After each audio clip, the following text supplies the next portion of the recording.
Blood ব্যাংকের যারা কর্মীরা আছি, ডাক্তার এবং আমাদের যে টেকনিক্যাল স্টাফ এবং অন্যান্য স্টাফ যারা আছে, তারা আমরা এই জরুরি ভিত্তিক আমরা এই রক্তদান শিবিরটা করছি। অ্যাকচুয়ালি আগরতলা যে জিবি হাসপাতাল, এখানে আমাদের টার্সিয়ারি সেন্টার হওয়াতে এখানে ব্লাডের খুব প্রচুর রিকোয়ারমেন্ট থাকে। তো পোস্ট পূজা, যেমন পূজার পরবর্তী সময়, এই সময়টা একটু নাম্বার অফ ক্যাম্পস একটু কম হওয়াতে, আর বিশেষ করে এখানে যেহেতু টার্সিয়ারি হেলথ সেন্টার, সারা ত্রিপুরা থেকে সমস্ত খারাপ কেসগুলো আসছে এবং সেখানে এই জিবি হাসপাতালে বিভিন্ন সুপার স্পেশালিটি ইউনিট আছে, তাদের অনেক রক্তের প্রয়োজন হয়। গাইনি কেস আছে, তাদের রক্তের প্রয়োজন হয়। তারপর আমাদের ক্যান্সার হাসপাতাল আছে, সেখানে রক্তের প্রয়োজন হচ্ছে অনেক। তো সেই কারণে আমাদের অ্যাট প্রেজেন্ট একটু রক্তের ক্রাইসিস আছে, সংকট চলছে স্পেসিফিক।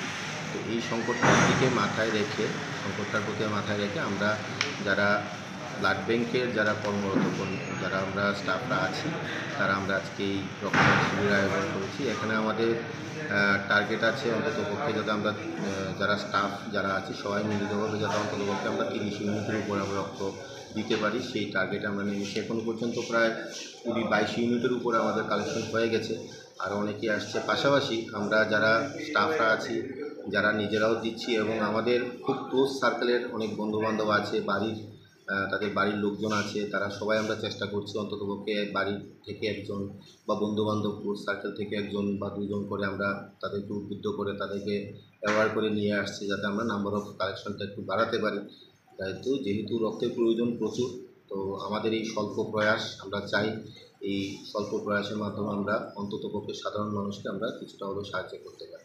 এমনিতে স্যার ব্লাড ব্যাংকে ডেলি মানে কত ইউনিট রক্ত প্রয়োজন? টার্সিয়ারি হেলথ সেন্টার এখানে অ্যাভারেজলি প্রায় প্রতিদিন 80 থেকে 100 ইউনিটের উপরে ব্লাড রিকোয়ারমেন্ট। কোনোদিন সেটা 100 ক্রস করে যায়, না হয়তো ন্যাচারালি অ্যাভারেজ 70 থেকে 80 ইউনিট ব্লাড আমাদের প্রয়োজন হয়। কম্পোনেন্ট আছে সেখানে, কম্পোনেন্ট বেসড যেহেতু প্রত্যেক দিন মানে যোগান কীরকম? যোগান দেখেন, কালেকশন, নাম্বার অফ কালেকশন তো হচ্ছে, রিপ্লেসমেন্টের মাধ্যমে আমরা সেগুলো সংগ্রহ করছি। পাশাপাশি কিছু ক্যাম্প হয়, সেগুলো থেকে কিছু আসে। তো যেহেতু চাহিদা অনেক বেশি, সেই অনুপাতে যোগান ন্যাচারালি একটু আমাদের কম হচ্ছে, যার কারণে আমাদের রিপ্লেসমেন্টের উপরে কিছুটা নির্ভরশীল হতে হচ্ছে। সেটাকে আমরা মিলিয়ে, এখন ইমার্জেন্সি পেশেন্ট অনেকে আসছে দূর দূরান্ত থেকে, তারা সঙ্গে ডোনার অ্যারেঞ্জ করতে পারছে না, তো সেই জায়গাটা আমরা হেল্প করতে চেষ্টা করছি।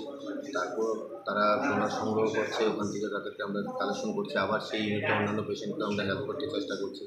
তারপর ছোটো বাচ্চারা আছে, তারা তো সঙ্গে ডোনার অ্যারেঞ্জ করতে পারে না, তাদের জন্য আমরা দেওয়ার চেষ্টা করছি। ইমার্জেন্সি পেশেন্টদের জন্য